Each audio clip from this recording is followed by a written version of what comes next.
아까도 비판적인 얘기를 했습니다만은 그러나 이 사후 보면은 이 박정희 장군은 방법에 있어서 민주적인 절차를 지키지 못하고 이 쿠데타로 권력을 잡은 것은 사실이지만은 자기가 내세웠던 혁명 공약을 실천에 옮김으로써 대통령의 자격이 있었다는 것을 충분히 증명하고 남은 그런 인물이라고 저는 평가를 합니다.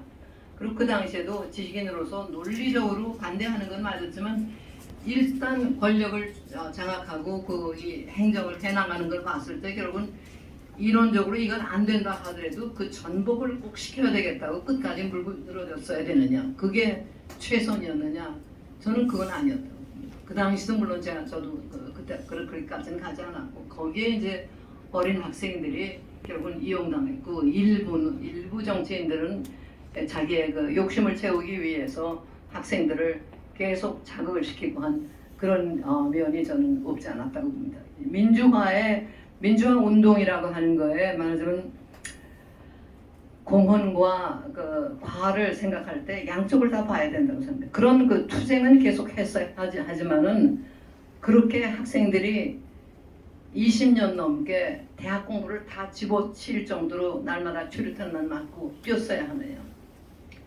우리나라에 무지하게 지적 공백이 생깁니다. 도덕적인 공백도 마찬가지.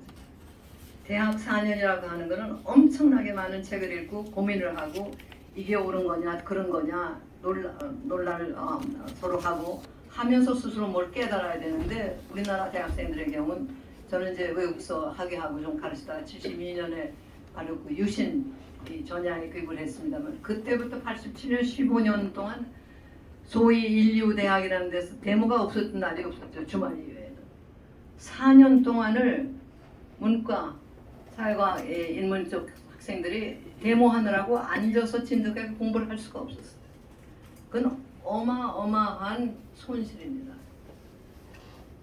정말 집권자들은 어떤 고민을 가지고 뭐를 제대로 하는지 잘 못해요. 그 안에 양심적으로 열심히 하는 사람도 있고 또 몰입애들도 있고 하는데 그걸 구분하지 못하고 통틀어서 정권 물러나라 하면 그게 모든 거의 해결책이 되는 듯 이렇게 믿고 고민도 하지 않고 지적으로 우리나라하고 외국 학생들하고 거리가 엄청나게 커졌습니다.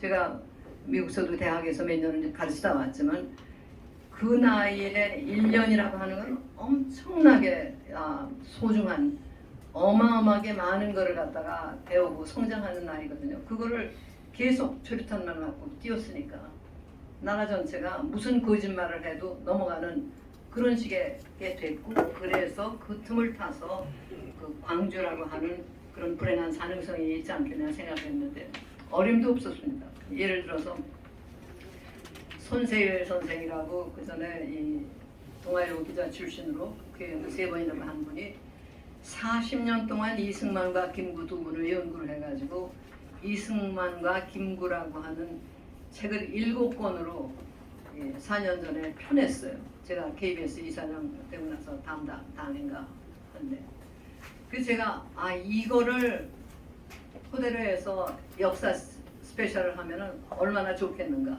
이 주제로 보나 또 내용의 건실함으로 보나 그 책은 좌우 다 높이 평가하는 거예요. 그런데 그걸 못했습니다.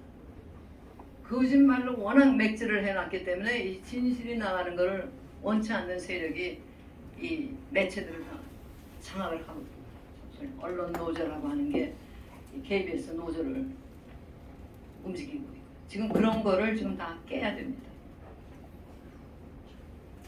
교과서까지 다 그렇게 돼 있고 지금은 이제 매체가 중요하니까 그러나 이제 다행스러운 거는 지금 한두 개씩 그 독립 영화 같은 것이 나오기 시작을 했어요. 모두 다 그 완전 반대 한민국적인 그런 시각을 가진 사람들을 미워하는 그런 쪽으로만 정치적인 건 나왔는데 아주 최근에 몇몇이 나오는 것이 있고 그래서 지금 우리가 바로 그런 선전, 선동, 의식을 바로 잡는 이쪽을 잡는 노력을 해야 될 것 같습니다.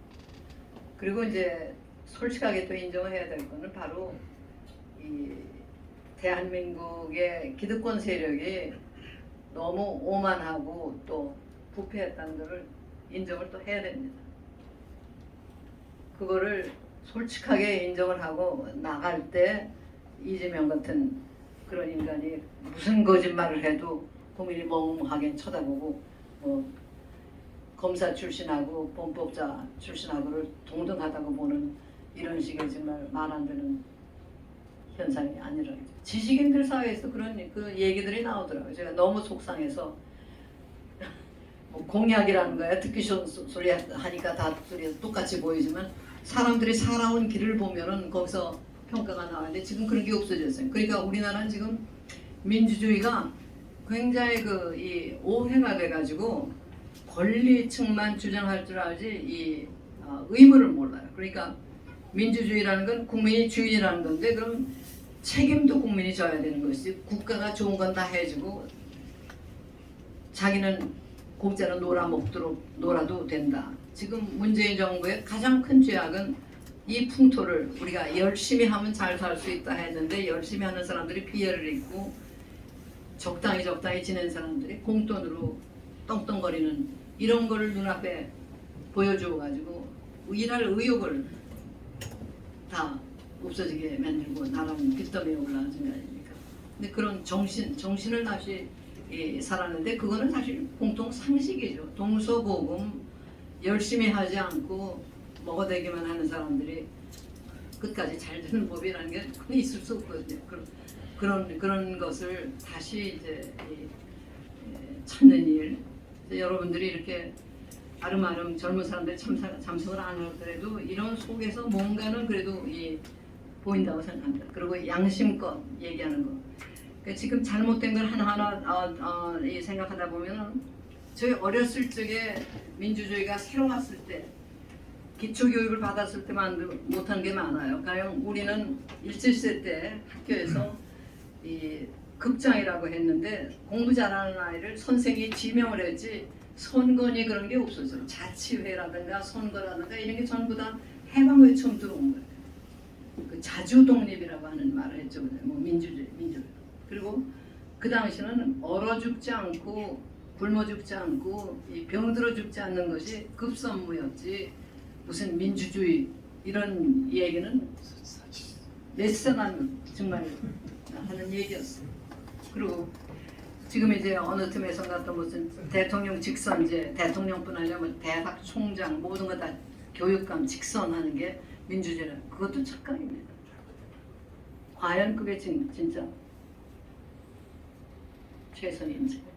그런가 하면은 이제 52년에 국회가 일부의 공산당 뿌락지도 있고 또 정치적인 야심 있는 사람들이 장악하고 있으니까 국민은 절대적으로 이승만 대통령을 지지하는데 국회는 그렇지 않았어.